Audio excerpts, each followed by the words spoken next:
شر ما خلق ومن شر غاسق إذا وقب ومن شر النفاثات في العقد ومن شر حاسد إذا حسد. اللہ اکبر. سورۃ الفلق. پہلی آیت میں رب الفلق کا تذکرہ ہے. اسی مناسبت سے سورہ کا نام سورۃ الفلق ہے.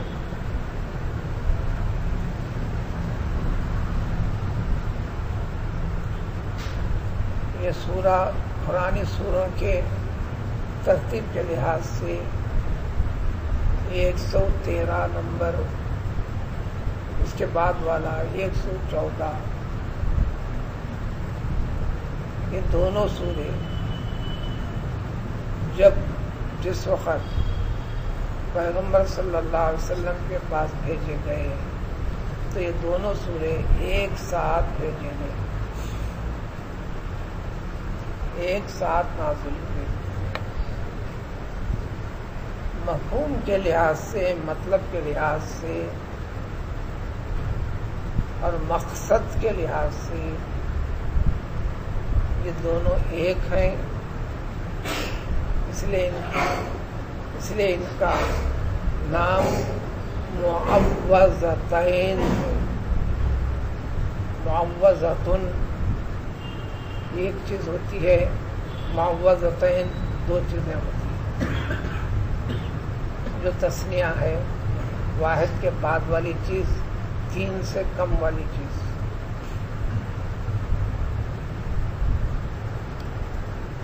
عربی زبان کے اندر ہی یہ خاص خوبی ہے، ایک تثنیہ کا لفظ خاص ہے.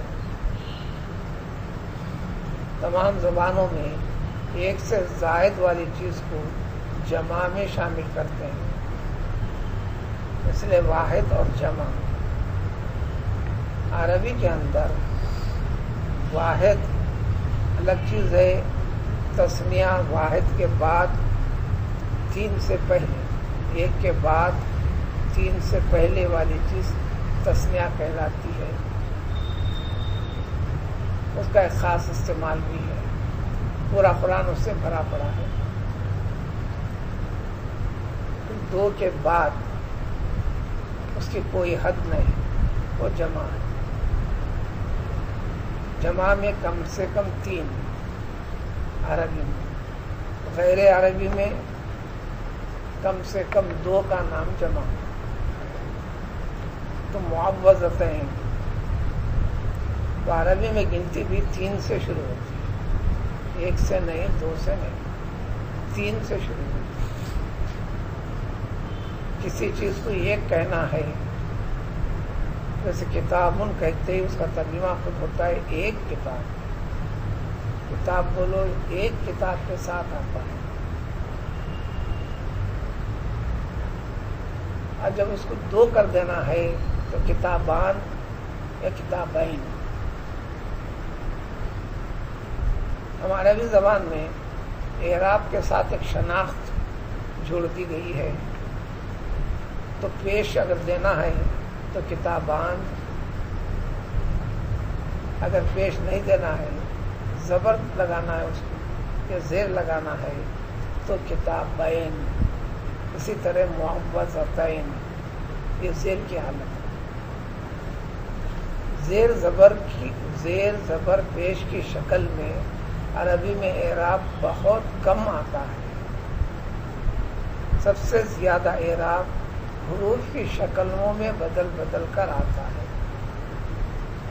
ایک شکل ہے اعراب دے کر شناخت کرنے کی، زبر زیر پیش کی. ماں باقی 8 شکلیں ہیں جو بغیر زیر، بغیر زبر، بغیر پیش کے، زیر کے لیے خاص علامت، زبر کے لیے خاص علامت، حروف کی تبدیلی کی شکل میں آتا ہے. تو یہ معوذتین 2 تعویذیں، 2 تعویذ نامے، چونکہ 2 صورتوں کی شکل میں ہے.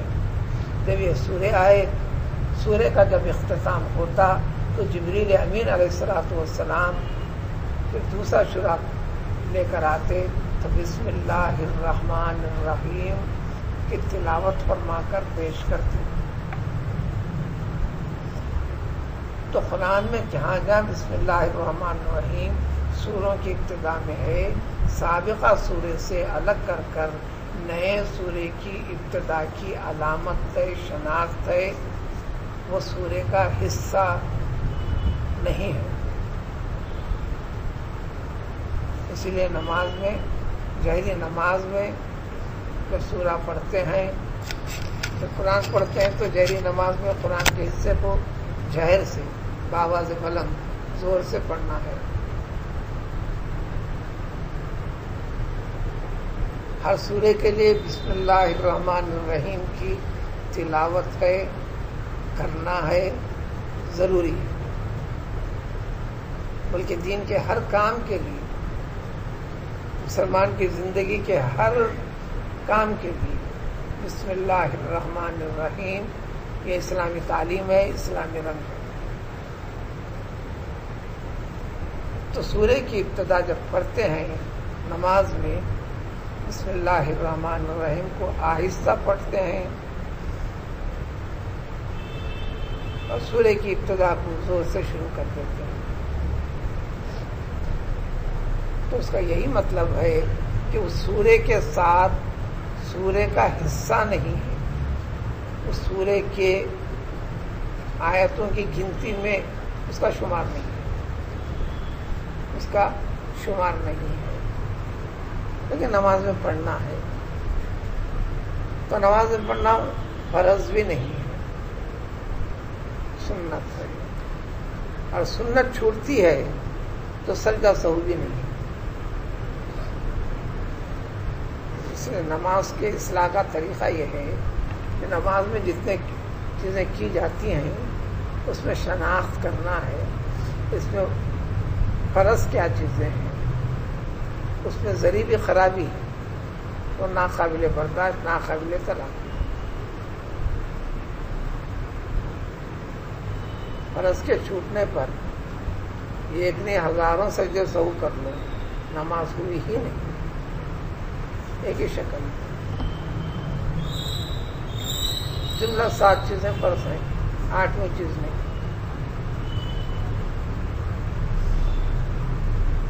اب اس کے بعد ایک درجہ ہے جو سنت اور فرض کے درمیان کا واجب، اس کی اہمیت فرض کے قریب. اگر وہ چھوٹ جاتی ہے تو سجدہ سہو سے نماز میں پیدا ہوا فساد کو، بگاڑ کو دور کر دیتا ہے. اگر سجدہ سہو نہ کیا تو نماز فاسد ہو گئی. حکم نماز کو دوبارہ پڑھنا. اگر پڑھا نہیں، مسئلہ پوچھنے میں لگ گیا، دن گزر گئے، یہ ہو گئی، تو نماز ہوئی فاسد ہوئی، بگاڑ کے ساتھ، باطل نہیں ہوئی. 2 چیزیں اس طرح، ایک فاسد ایک ہے، باطل ایک ہے. فاسد ایک ہے، باطل ایک ہے. باطل میں بالکل ہوئی ہی نہیں، یعنی فساد کے ساتھ ہوئی، بگاڑ کے ساتھ ہوئی. اس بگاڑ کو دور کرنے کے لیے دوبارہ پڑھ لینا ہے. فرض کے چھوٹنے پر نماز باطل ہو گئی، نماز ہوئی ہی نہیں، لوٹانا.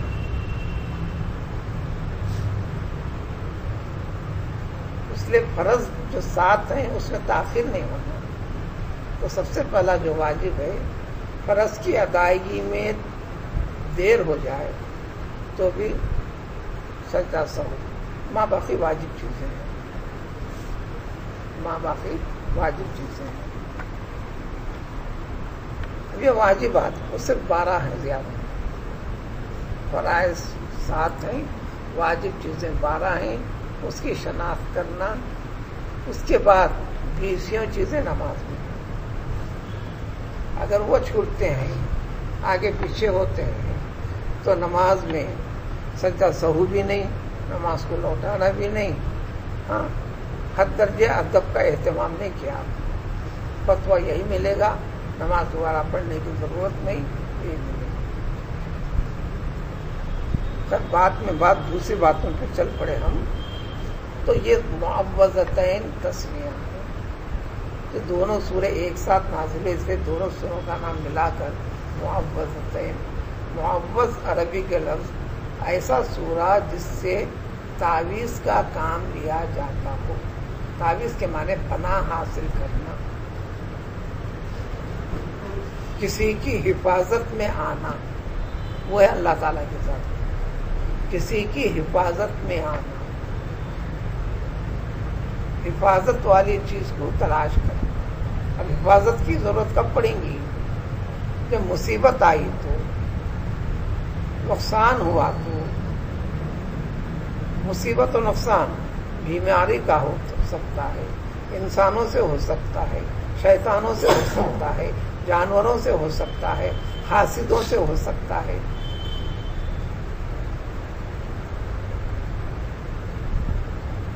اور یہ انسانی فطرتوں میں داخل ہے. ایک دوسرے کو نقصان پہنچانا، ایک دوسرے کو بری نظر سے دیکھنا، ایک دوسرے کی نعمتوں کو ختم کرنے کی تمنا کرنا، اس کے لیے تدبیریں اختیار کرنا، ایک دوسرے کے مقام و مرتبے کو نیچے گرانا، یہ بھی آفت ہے. عیب لگا دینا، تہمت لگا دینا،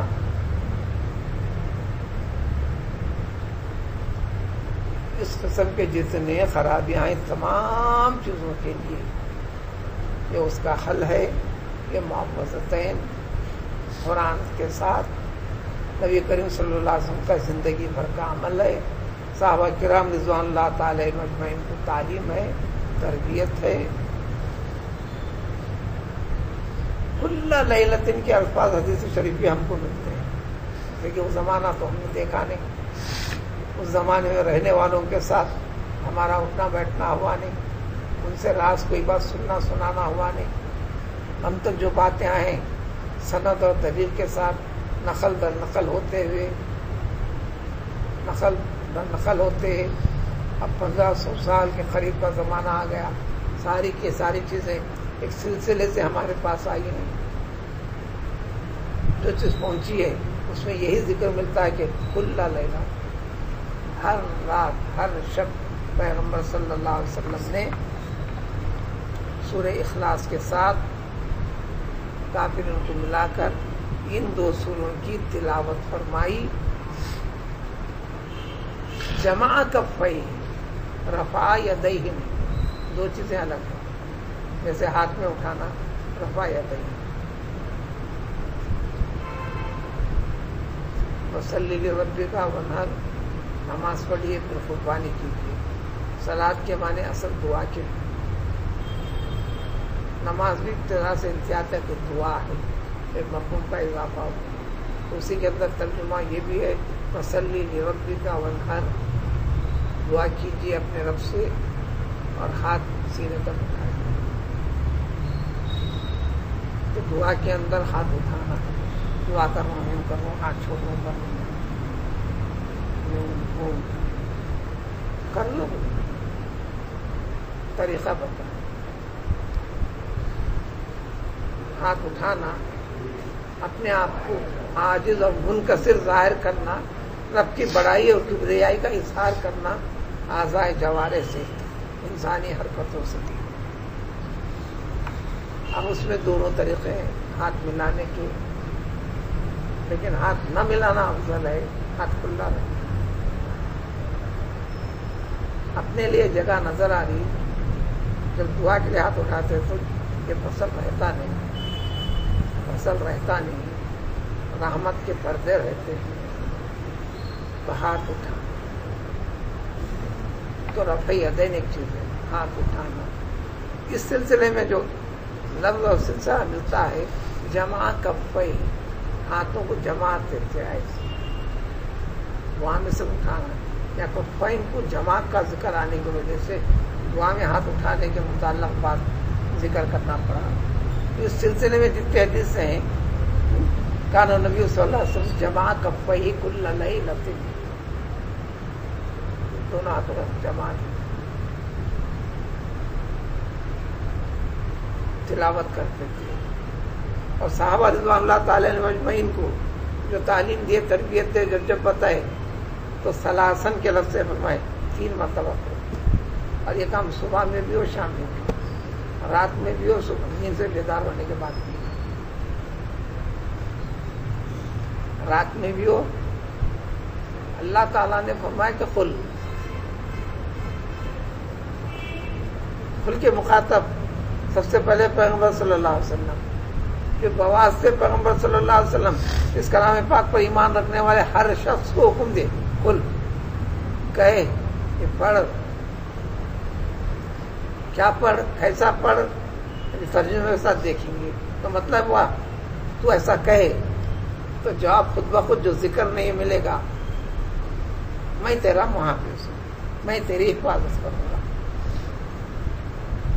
دنیا کے ہر شر سے میں تیری حفاظت کروں گا، تیرے دشمنوں کے شر سے حفاظت کروں گا.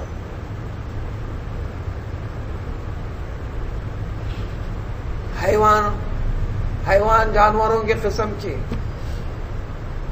اذیتوں سے میں حفاظت کروں گا. RCC کا گھر ہونے کے باوجود بھی چاہے کتنے بھی مندر کے اوپر ٹھہروا، راستہ برابر تلاش کر کے چوہا اوپر آ جاتا ہے، چونٹی آ جاتی ہے، اس نے کون سے سیڑھیاں لگا کر چڑھی ہے پتہ نہیں، چھپکلی پہنچ جاتی ہے. مچھر کے لیے تو پرواز ہے. محققین کا کہنا ہے وہ اپنے غذا کے لیے 60 کلومیٹر فی گھنٹے کی رفتار سے پرواز کر کے آتا ہے مچھر.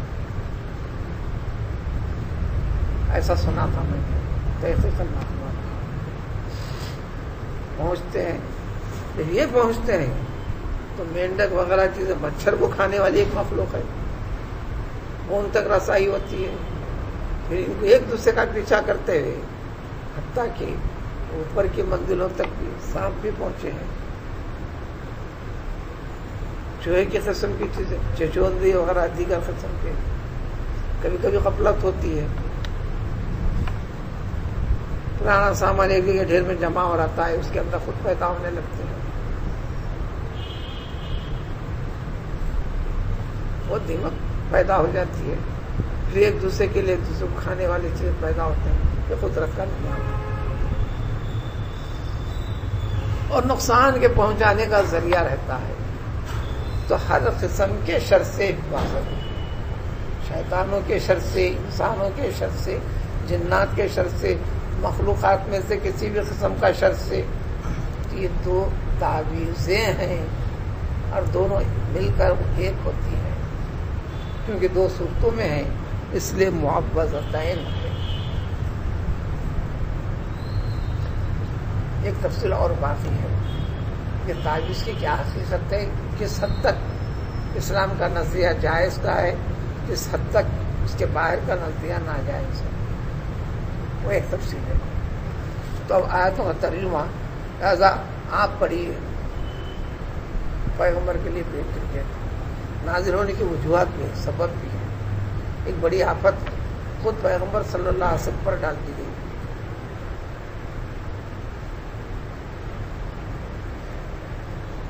انسانوں کے ذریعے سے. سورہ انعام میں 8واں پارہ 3ری آیت، 8ویں پارے کے شروع سے 3ری آیت. وَكَذَلِكَ جَعَلْنَا لِكُلِّ نَبِيٍّ عَدُوًّا شَيَاطِينَ الْإِنسِ وَالْجِنِّ.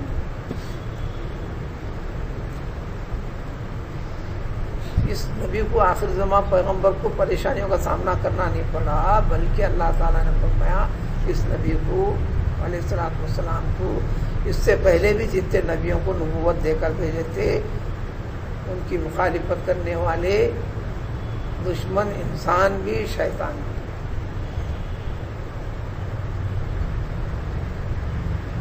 اسی میں ایک رکوع ختم کرنے کے بعد 8ویں پارے کی، پھر اس کے بعد 3ری آیت امتیوں کے لیے بھی. وَكَذَلِكَ جَعَلْنَا فِي كُلِّ قَرْيَةٍ أَكَابِرَ مُجْرِمِيهَا لِيَمْكُرُوا فِيهَا. کوئی قریہ، کوئی بستی، کوئی گلی کوچا ایسا نہیں ہے جہاں ہم بدماش قسم کے لوگوں کو نہ چھوڑ رکھا ہو، یعنی جب بدماش نہ ہوتے ہوں. لیمکروا فیہا مقصد بھی بتائے تاکہ وہ بدماشی کریں، مکر کریں، چال بازی. لیکن عقیدہ بٹھاتے فرمایا علت بتائی کہ لیمکروا فیہا، وہ کریں گے. نتیجہ بتائے وَمَا يَمْكُرُونَ إِلَّا بِأَنفُسِهِمْ، آخرکار اس کا وبال انہی کے پاس لوٹے گا. کب لوٹے گا؟ کبھی دن گزریں گے، کبھی مہینوں گزریں گے، کبھی سالوں گزریں گے، کبھی پیڑیاں گزریں گے. اللہ کے بستے اطمینان سے اس دنیا کے اندر جوڑ انسان کا رابطہ ان چیزوں کے ساتھ ہے. لیکن ایسے حالات میں بھی پناہ لینے کا صحیح مقام ہے کیا؟ بتایا کہ تمہارا رب ساری چیزوں کا پیدا کرنے والا تمہارا رب. ایسے حالات میں بھی رجوع ہونا ہے، مائل ہونا ہے تم کو تمہارے رب کے پاس. تو گویا مومن کے توکل والی صفت کا کمال کو پیش کرنا ہے. اپنے رب کے اوپر توکل ہو، بھروسہ ہو. ایمان کی تکمیل ایمان کا حصہ ہے. اور طریقہ بتا دیا، اس طریقے سے اختیار کرو میں کر لوں گا. تو اس میں پورے 100% یقین والی کیفیت ہو. وہ فارما بنا کر دے دیا تم، اور وہ داخل کر دو اور لے لو. قدرت نے بتا دیا طریقہ. پھر اس سے ہٹ کر طریقوں، اس سے ہٹ کر جو طریقے ہوں گے وہ ناجائز ہوں گے. اب جائز کے طریقے جو بھی قرآن کے رہیں گے، حدیث کے ہوں گے، جو معقولیت کے ساتھ جڑے ہوئے ہیں، وہ چاہے پھونکنے کی شکل میں ہو یا لکھنے کی شکل میں ہو، یہ جائز ہے. اور وہ طریقہ جو لکیروں کی شکل میں نہ سمجھ میں آنے والے، نہ سمجھنے والے حروف کی شکل میں کھینچ کے کر کے عاملوں کا معمول بنا ہوا ہے، فلاں فلاں، شریعت کسی بھی صورت میں اس کی اجازت نہیں دیتی. ماں بخش اجازت دیتی ہے. یہ تو لکھائی پڑھائی کا اور حکم پھاک کا. خود پیغمبر صلی اللہ علیہ وسلم اپنے زمانے حیات میں امام حسن حسین کو بار بار پڑھتے تھے، صحابہ کو پڑھتے تھے، صحابہ کو تعلیم دیتے تھے.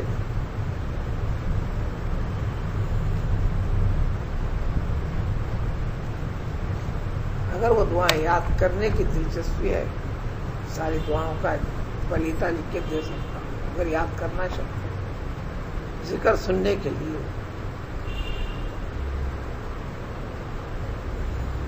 آپ پڑھ کے پھونکتے تھے بسم اللہ ارقیکا من کل شیء یؤذیکا واللہ یشفیکا. یہ اکثر کسی کے اوپر پڑھ کے میں منتر میں دم کرتا ہوں، پڑھ کے پھونکتا ہوں اللہ کے نام سے. ہر وہ چیز سے بچنے کے لیے جو چیز جس کو پڑھ کر پھونک رہی، جس کو تکلیف دے رہی ہے، چاہے بیماری کی ہو، کسی بھی چیز کی ہو. پھر اختتام ہوتا تھا واللہ یشفیکا، شفا دینے والی ذات، اے شخص تجھ کو اللہ ہی ہے.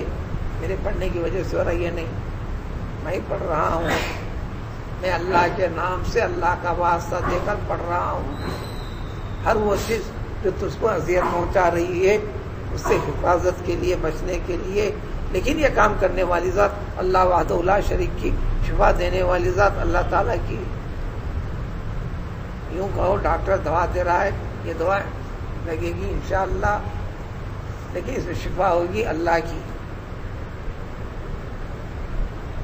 اس شفا تک رسائی کے لیے کامل قسم کا نسخہ ہے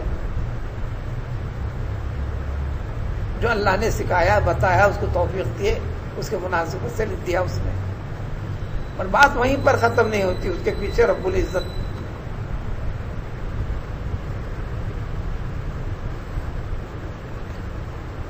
اور یقین رکھو.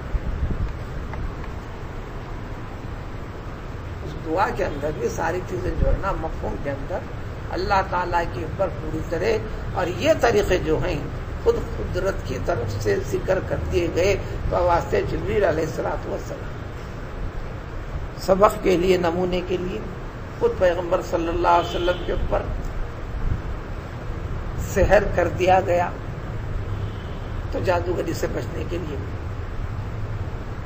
اس کے بعد نازل تفصیلات ہیں. پیغمبر صلی اللہ علیہ وسلم جب پیغمبر تھے، پیغمبر سے پہلے آپ انسان ہیں، بشر ہیں، سارے بشری تقاضوں کے مرحلے سے آپ کو گزارا گیا، بشریت کے ساتھ ہیں. قرآن جگہ جگہ ثبوت نامہ پیش کیا، غیر انسان مت سمجھو لیکن عام انسان بھی مت سمجھو. انما انا بشر مثلکم یوحی الی، ایک فرق کے ساتھ میں بشر ہوں. اے انسانوں، تم جیسے انسانوں میں بھی انسان ہوں، لیکن فرق یوحی الی، اللہ تعالیٰ نے منتخب کر میرے پاس وہی بھیجتا ہے، تم میں سے کسی کے پاس وہی نہیں آتا. میرا رابطہ تعلق راز سب کے ساتھ ہر وقت ہر لمحہ ہے. جنگ احد میں پتھر لگے، دانت ٹوٹے، پیچھے گڑا تھا، پیچھے ہٹنے گئے، اس میں گرے، ہاتھ پکڑ کے اٹھانا پڑا، منہ تاک کر تیر برسایا، آپ کے چہرے میں گھسی.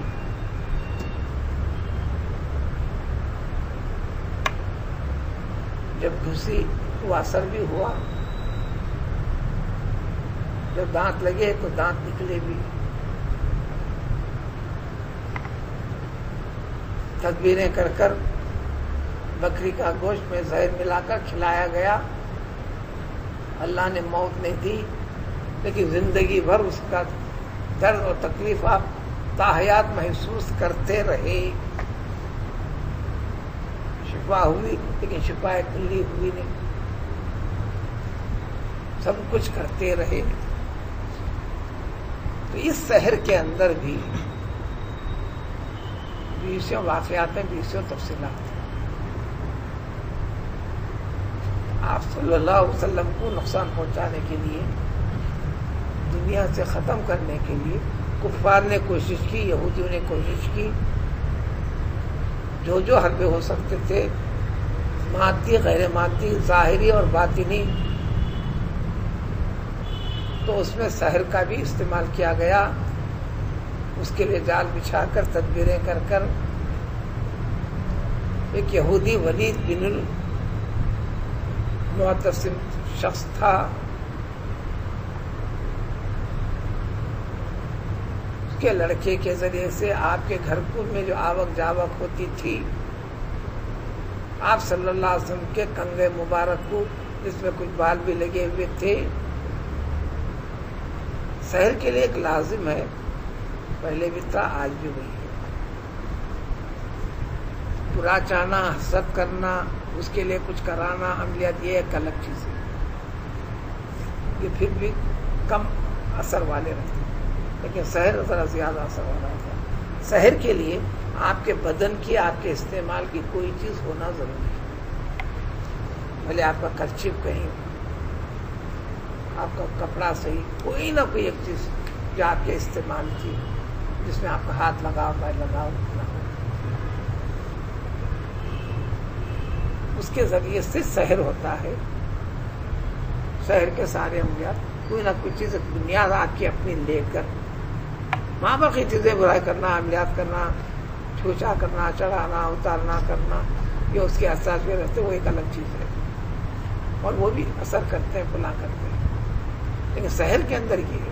تو نبی کریم صلی اللہ علیہ وسلم بات کرتے ہیں، کنگا کرنا سنت ہے، سونا پہننا جائز ہے. عورتوں کے لیے سونا پہنو، تمہارے لیے سنت ہے، فرض ہے، واجب ہے، قرآن نے حکم دیتی ہے. جائز کا مطلب ہے استعمال کرے تو بھی تو کوئی ثواب نہیں بھی کرے بھی تو کوئی عذاب نہیں. جائز کا مطلب ہوگا. تو عورتوں نے سمجھ لیا کہ سونا ہمارے لیے فرض ہے.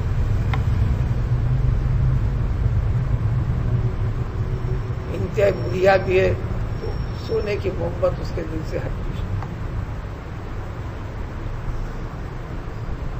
تو اس طرح کنگا کرنا سنت. اب سنت کا مطلب ہم نے یہ سمجھا کوئی چیز نہیں، بھلے جیب میں پیسے ملے تو نہیں، یہ کنگا ہمارے جیب میں ہونا چاہیے. ہر لمحے کے لیے اترنا چڑھنا بیٹھنا کرنا، ذری ہوا لگی یہاں سے جانے تک پھر اپنے بال کو درست کرنے کے لیے کنگا. کانا نبی صلی اللہ علیہ وسلم یترجلوا غبا او کما قال، ایک دن اور کنگا ضرور کرتے تھے. بغیر کنگا کرے کے حالت کا بے حال بنا کر رکھنا، اس کو جنگلی سے تعبیر کیا گیا. اللہ تعالیٰ نے اس کو احسن تقویم پیدا کیا ہے تو ظاہری کیفیت کے ساتھ جنگلی جیسی کیفیت بن کے چلنے پھرنے سے بھی منع کیا گیا ہے. اس کا اہتمام کرنا تو کنگا کرنا، یہ حکم ہے، یہ عمل ہے، یہ فطرت ہے. تدبیر حکمت تدبیر سے سب کو کنگا کرنا ایک قسم کی فزیوتھراپی ہے. آپ کے دماغ کے اوپر کے چھوٹے باریک رگوں کو حرکت دیتی ہے. یہ اپنی طور سے میں کسی کتاب میں پڑھا نہیں ہے، میں اپنے غور و فکر سے سوچ کر میں نے یہ کیا. یہ تو ایک قسم کی فزیوتھراپی ہے.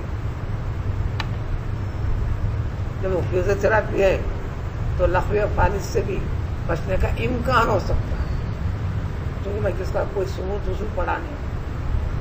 اس طرح کہ جب اس کے دانت سب ہلتے ہیں، فزیوتھراپی ہوتی کیا ہے؟ وہی ہوتی ہے کچھ حرکت لانا چاہتے ہیں بدن کے اندر کی رگوں کو، اور جو انسان کی حرکت ہوتی ہے وہ انسان کے خون کے اندر قسم کی چیز پیدا کرتی ہے الغرض.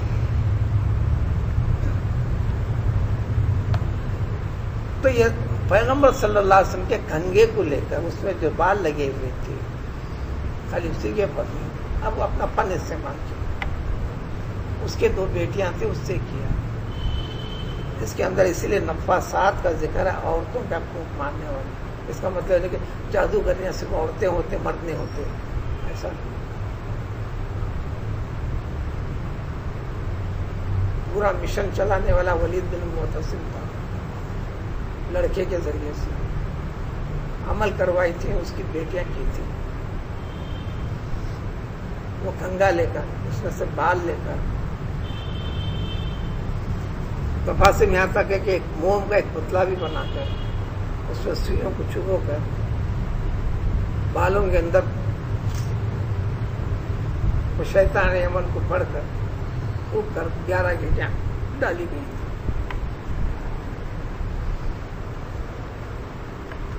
جب چیز آ گئی، آنے کے بعد اپنا اثر کرے گی.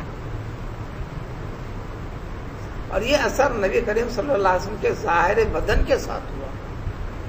وہ اس لیے بتانے کی ضرورت ہے کہ عقل کے ساتھ تعلق نہیں رہا. کہ نبی صلی اللہ علیہ وسلم کا معاملہ ہے، نبوت کا معاملہ ہے، وحی کی آوک جاوک کا معاملہ ہے. اور جب فرق نہیں کرتے تو اس نے کہہ دیا جو بھی ہوا ہوں گا، لیکن ہم اس کو سننے کے لیے تیار نہیں، ماننے کے لیے تیار نہیں. لیکن نبی کریم صلی اللہ علیہ وسلم پر سیر ہو نہیں سکتا. جب جب بیماریاں آئے، پتھر لگا تو زخم ہوا، ساری چیزیں چلی. تو نبوت والے معاملے میں کوئی فرق نہیں، سب یہ کچھ آیا. کیفیت تو کبھی کبھی گھریلو کام کے اندر کچھ کر کے نہیں کیے جیسا، نہیں کر کے کیا ہوں جیسا. حضرت عائشہ صدیقہ رضی اللہ تعالیٰ عنہ سے جو مروی روایت ہے اس میں یہاں تک تذکرہ ہے. اس کے بعد وضاحت ہے کہ رسول اکرم صلی اللہ علیہ وسلم نے دعا کی، پھر دعا کی، پھر دعا کی. جبریل امین تو اس کے بعد آرام کرنے لگے، نیند لگی نہیں تھی. پیغمبر صلی اللہ علیہ وسلم کی نیند کے بارے میں وضاحت کے ساتھ تفصیل ہے، ایک سے زائد طریقوں کے ساتھ. میری آنکھ سوتی ہے، میرا دل سوتا نہیں. میری آنکھ سوتی ہے، میرا دل سوتا ہے. ہم سوتے ہیں تو ہماری آنکھ بھی سوتی ہے، دل بھی سوتا ہے، یعنی پوری طرح ہم غافل رہتے ہیں. تو 2 فرشتوں کو اللہ تعالیٰ نے بھیجا. ایک فرشتہ آپ کے سرانے ٹھہرا، ایک فرشتہ پیر کے پاس ٹھہرا. پیر کے پہچان ٹھہرا فرشتہ آپ کے سر مبارک پر ٹھہرے فرشتے سے پوچھا، ارے کیا ہوا اس شخص کو؟ ارے متاثر ہوں مرض میں. کس نے کیا؟ فلاں نے کیا، نام کے ساتھ. کیا کیا؟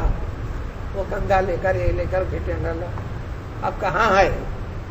ایک بتانے کا طریقہ یہ لکھا، فلاں کنویں میں فلاں پتھر کے نیچے یہ ہے. کیا کرنا؟ اس کو نکالنا، اسے ہٹانا، کھول دینا. بیدار ہوئے. حضرت عائشہ صدیقہ رضی اللہ تعالیٰ سے فرمایا، اللہ تعالیٰ سے ایک چیز میں نے مانگا. حدیث کے الفاظ یہی ہیں، انا افتی ربی افتانی کذا و کذا. میں نے پوچھا، اللہ نے بتایا، اور اس کا یہ سورہ نازل فرمایا. صحابہ کو بھیج کر عطا پتہ دے کر منگوائے. یہ 11 آیتیں 11 گھیٹیاں تھیں. ایک ایک آیت پڑھ کر بولتے گئے. آپ کی طبیعت بحال ہونے لگی.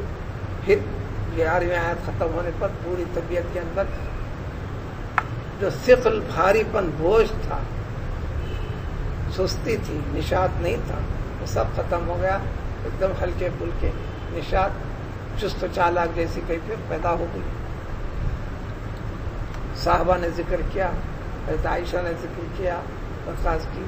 جب اتے پتے کے ساتھ بات اللہ تعالیٰ نے بتا دی، حق برحق ہے، کیوں نہ ان کو قتل کر دے، کیوں نہ انتقام دے.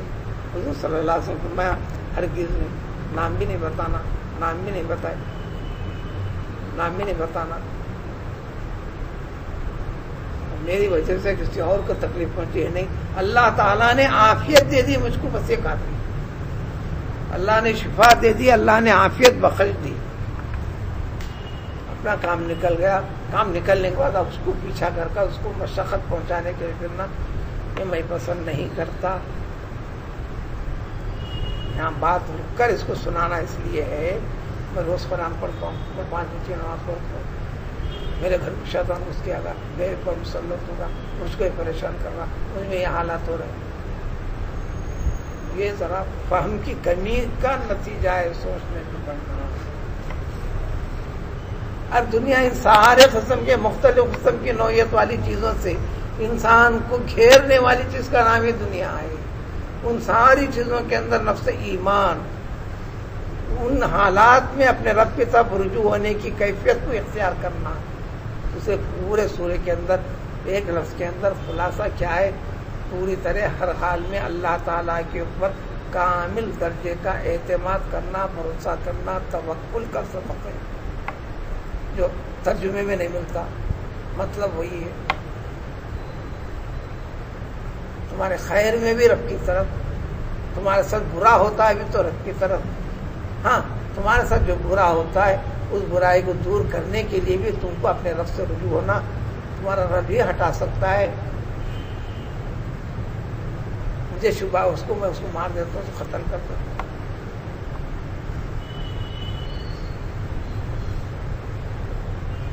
اسی محلے کے 2 بھائی ہیں، میں کبھی کسی کا نام نہیں بتاتا ہوں. اسی حالات واقع کشمکش.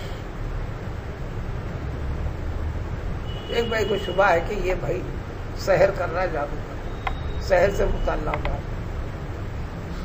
شیطانی خیالات بہت آگے بڑھ گئے جناب. اور جب خیالات بڑھتے ہیں تو خاطیے سے بڑھتے ہیں. ایک مرتبہ میرے کمرے میں پوری طرح اتنا بڑا چھرا بھی لے کر ساتھ ہے، بتا دیا. کہنے لگے پورا یقین ہے، 100% یقین ہے. خواب میں بھی وہ شکل مجھے پوری بتا دی گئی ہے. یہ جو میرے حالات کی خرابی اور میری ماں کی خرابی کا یہ بھائی ہی ذریعہ ہے، ان کے سحر کی وجہ سے. اب میں پورا ارادہ کر کے آ گیا ہوں ان کو اس چھرے سے قتل کر دینے کا. میں آپ سے پوچھنے کے لیے آیا ہوں. تو میں بولا میں کو نجات دینے والا آپ کو. یہ خیال غلط ہے. جسے کئی پہلوؤں کے ساتھ سمجھایا ہوں. یہ جو دلائل شواہد ہیں اس کی کوئی اہمیت نہ شریعت میں ہے نہ دنیا کے قانون میں. اس کے اوپر جو آپ ایکشن لینا چاہتے ہیں یہ صرف شیطانی عمل ہے, شیطانی فکر ہے. ایک طریقے سے شیطان مسلط ہوتے جا رہا آپ کے اوپر. آپ اس پہ کنٹرول کیجئے. یہ حرکت کی اجازت میں نہیں دے سکتا, آپ کرنا بھی ہے. اس ارادے کی بھی توبہ کیجیے. آپ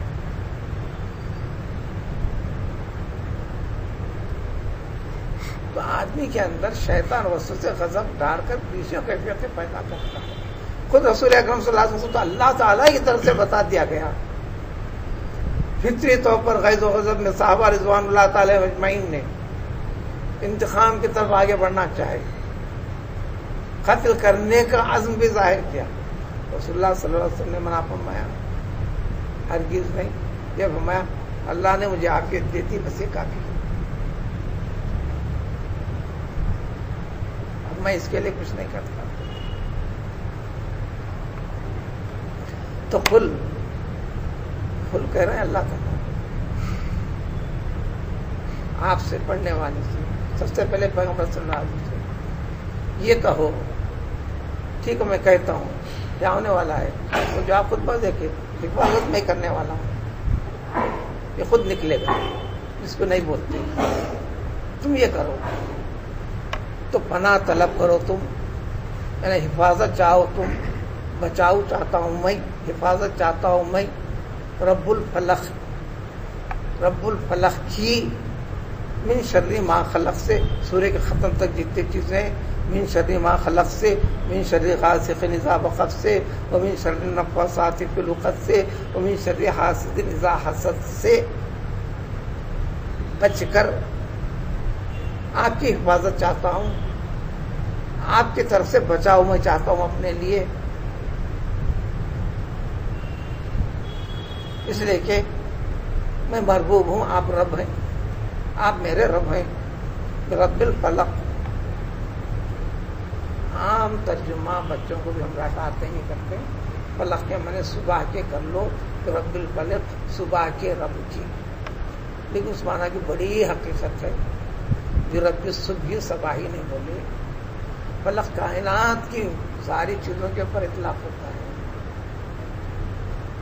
فلق کائنات کی سبھی چیزوں, اصل معنی فلق کسی چیز کو پھاڑ کر توڑ کر اس میں سے ایک چیز کو نکالنا. رات کی تاریکی جس سے ایک جانور کو کاٹنے کے بعد اس کا چمڑا ایک ساتھ جب کھینچے نکل جاتا ہے, دھیرے دھیرے دھیرے کھینچتا حصہ نکلتا ہے. تو اسی طریقے سے پوری رات کی تاریخ کو باہر سے چھاٹ کر چھٹتے چھٹتے چھٹتے چھٹتے دھیرے دھیرے صبح کی روشنی نکلتی ہے. تو اس کے اندر قدرت, خاص مطلق کی قدرت کا نظام بتانا ہے. تو وہ یعنی رات کی تاریخ کو پھاڑ کر نکلنے والی صبح, ہر صبح ایسی چھوٹی ہے, ہر رات ایسی دھیرے دھیرے سرکتی ہے.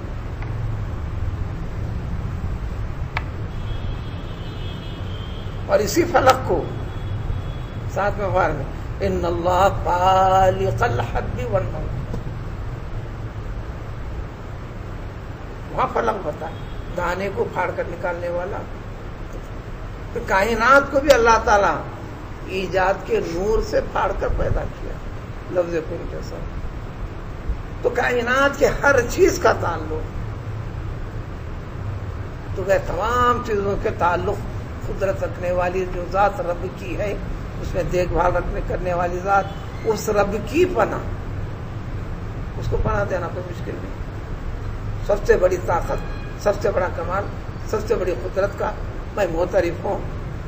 اب آپ اپنے شان سے اپنی قدرت بتائیں گے, اپنی طاقت بتائیں گے حفاظت کرنے کی, کے اندر جو آپ کی طاقت اور زور ہے وہ میرے لیے بتائیں گے. اس لیے کہ میں آپ کو رب مانتا ہوں. یہ سارے اعترافات ہوتے ہیں کی پناہ یہ ایسے رب کی. کس سے بچنا مجھے؟ من شر سے, برائی سے, خرابی سے, نقصان سے, مصیبت سے, کس کی؟ ما خلق، وہ تمام چیزوں کی جو کچھ اس رب نے پیدا کیا ہے، کائنات کی ہر چیز اس نے پیدا کی. لہٰذا اس میں انسان آ گئے، یعنی جنات وغیرہ کے اثرات کے بھی ختم کرنے کے لیے، سحر وغیرہ کو ختم کرنے کے لیے انسانوں کی طرف سے جو ہوتا ہے، جانوروں کی طرف سے جو ہوتا ہے، حیوانوں کی طرف سے جو ہوتا ہے، آسمانی ہو، طوفانی ہو، سلیمانی ہو، کچھ بھی ہو، ہر قسم کے اس سمجھ کے بعد پڑھنے کے بعد اس میں تاثیر اور بڑھ جاتی ہے. جتنی چیزیں اس رب نے پیدا کی ہیں وہ تمام قسم کے اس سے کھانے والا، اور انسان کو جو چیزیں لاحق ہوتے ہیں اسی مخلوق کا ایک حصہ ہے، مخلوقات سے جس کو لاحق ہوتے ہیں، نفع اسی سے، گناہ اسی سے، خوشی اسی سے، غم اسی سے، خوشی سے ملاقات اسی مخلوق کے ساتھ، نقصان اسی مخلوق کے ساتھ، ہر قسم کے شر سے. پھر اس کی وضاحت کرو، اب اس کے بعد تفصیل خاصی. اسی طریقے سے شر سے رات کی تاریکی کی، جب رات کی تاریکی دنیا کے ہر حصے میں چپے چپے میں چھپ جاتی ہے، اور یہ اشارہ کہ انسان کے لیے نقصانات، آفتیں، مصیبتیں، یہ سحر بلیات وغیرہ خاص پر رات کے ساتھ مخصوص ہیں، زیادہ ہیں دن کے مقابلے میں. ان تمام چیزوں سے اب وضاحت اسی کی اور کر دی گئی. شر کے اندر، گھیرے کے اندر گھیٹیاں باندھ کر، جس کو ہم کہتے ہیں گنڈے، گنڈوں کے اوپر پھونک مارنے والیوں کے بھی شر سے، یعنی جادو سے بھی. صرف جادو کے لیے نہیں ہے، ہر قسم کی چیز انسان کی زندگی میں ہر قسم کی پریشانیوں کے لیے اس کے ساتھ ہے. تو اسی لیے اور عمل رسول صلی اللہ علیہ وسلم بھی اللہ لیلۃ الروز کا ہے، صحابہ کو تعلیم صبح اور شام کا ہے، تو لہٰذا شام میں پڑھو، صبح میں. ومن شر حاسد اذا حسد، اسی طرح حاسد کے شر سے جب وہ حسد کرتا ہو.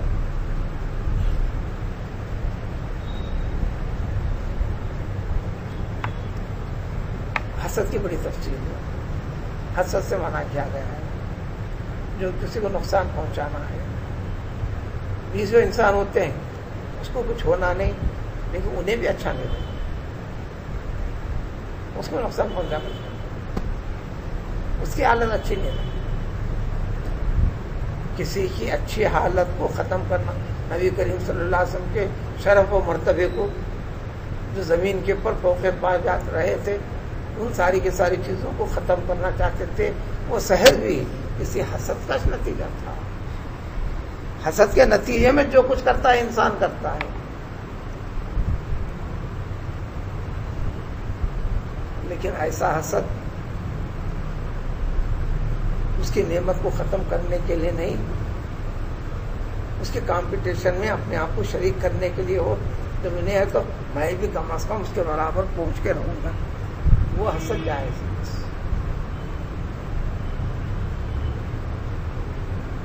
حسد کی مختلف چیزیں، مختلف قسمیں اس میں انسان کو ختم کرنے کے لیے ہے. لیکن ایک حدیث شریف ملتی ہے پھر بھی حاسد کے مقابلے میں جس کے اوپر حسد کیا جا رہا وہ افضل ہے. حدیث کے الفاظ ہے کن محسودن ولا تکن حاسدا، تو حاسد مت بن، محسود بن. لوگ چلتے ہوں، یہ علامت ہے تیرے فضل و شان والے ہونے کی. ارے تو کچھ کر ایسا بن جو قابل رشک ہو یا قابل جلن ہو. لوگوں انسان اپنی حالت کو اچھی کرنا چاہتا، کیوں چاہتا؟ تاکہ وہ اپنوں کے اندر ایک مرتبہ پائے، اس کی ایک شان ہو، اس کے اپنے دوست اس سے خوش ہوں، اس کی حالت سے. اس کا خود بخود مد مقابل اس کے دشمن اس سے جلیں. وہ فطری طور پر ہے، اپنے مخالفین کو جلن ہو اور دوستوں کو خوشی ہو، اپنوں کو خوشی ہو. دنیا کی ہر چیز میں، ہر حرکت میں انسان کی فکر، بولے نہ بولے، یہ عمل اس کا یہ ہے. اس کے ہر اچھے کام سے اس کے اچھے خوش ہوتے ہیں، دشمن کرتے ہیں. یہ ارادہ لے کے بھی چلا تو اپنوں کو خوش کرنے کے لیے دشمنوں کو جلانے کے لیے. یہ جلنے والی کیفیت حسد ہے.